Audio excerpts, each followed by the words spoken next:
Hey there, everyone. In today's video, I want to talk about President Trump's payroll tax cuts and how this will affect the long-term solvency of Social Security. Before we get there, though, listen, if you're new here, you got to subscribe and click that notifications bell so you're not going to miss any of the updates like these when new things come out. And also, be sure to check the description. I've put a bunch of relevant links down there to what we're going to be talking about today. So when we talk about subjects like these, it's easy to get bogged down into the politics of it all. And I don't like that. I don't like to get into the politics. I see this channel as being apolitical. But I see the comments of these videos. I see the comments on my blog, on my social media channels, and even within my own groups of friends and acquaintances. So many people now that I know to be sane and rational otherwise convince themselves to believe a certain way or in a certain thing simply because it becomes the official or unofficial position of their political party.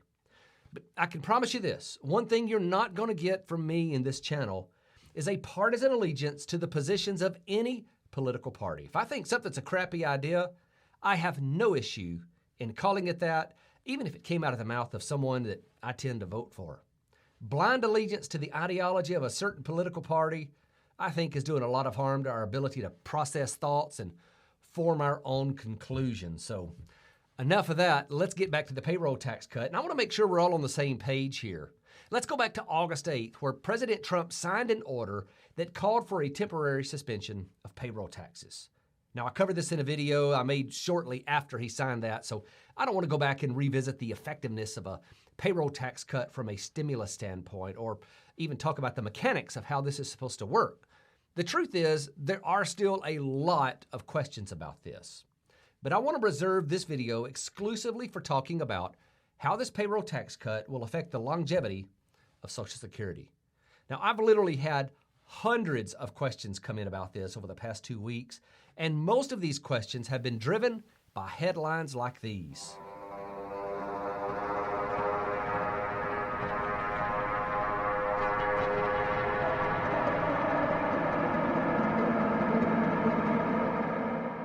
So how did we get from a temporary cut to payroll taxes to the ominous headlines forecasting the imminent demise of Social Security?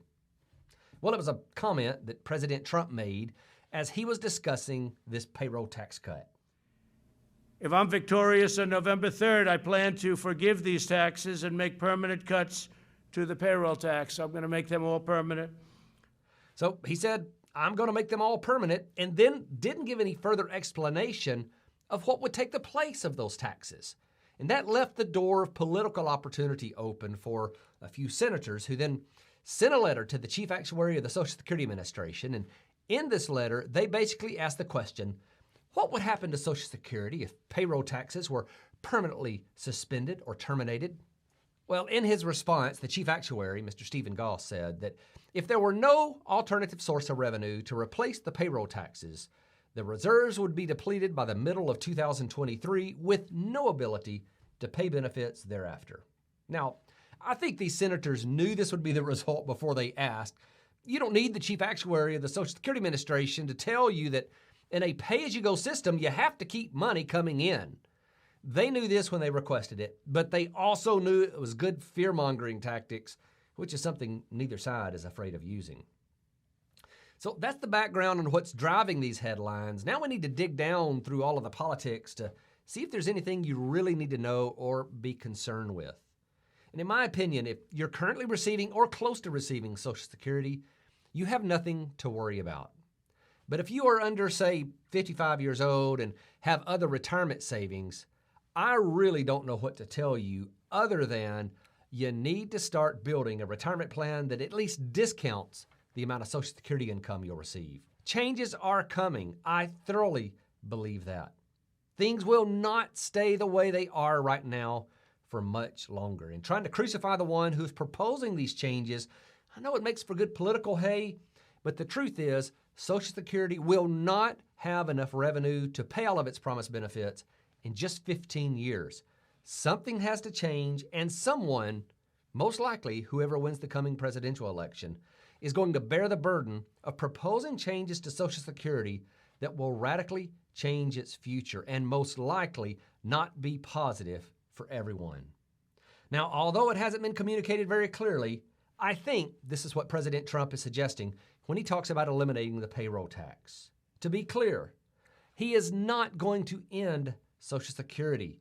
This is likely the beginning of his proposal to fix Social Security.